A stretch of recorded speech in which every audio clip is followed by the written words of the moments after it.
un sac abîmé, des chaussures usées, ces objets vont retrouver une seconde vie grâce à la dextérité de la reine. Pour ce faire, l'accessoiriste a besoin de quelques outils, mais surtout d'une bonne dose de concentration.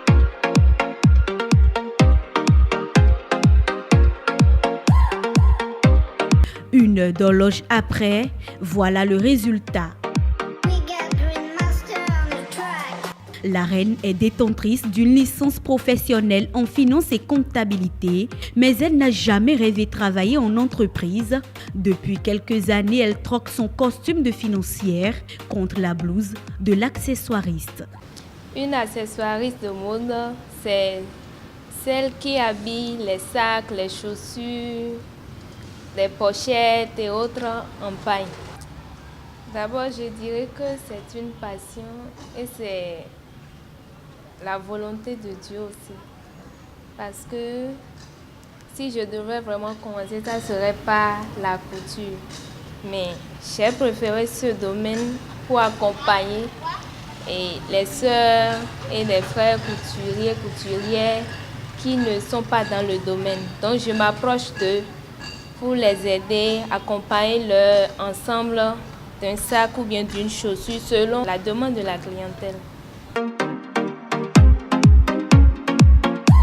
En plus d'être varié, le secteur de l'accessoire est également l'un des piliers dans l'industrie de la mode. C'est aussi une fenêtre sur l'entrepreneuriat. Moi, quand je regarde des choses, c'est la mode qui m'a plu. Donc, au lieu de m'asseoir dans un bureau, je trouve ça un peu étouffant. Donc, m'asseoir alors que si je dois m'occuper de ce que je veux faire vraiment, je peux gagner plus que ce qu'on me paye. Donc, je trouve que ce n'est pas la peine. Ce n'est pas quand je commence que je vais commencer par gagner. Parce que dans l'entrepreneuriat, comme vous le savez, il y a beaucoup de chutes, comme tu peux te relever. Depuis un an, la reine s'investit et tourne dans la sphère des accessoires de mode. Son rêve, devenir la Coco Chanel des accessoiristes de mode au Bénin.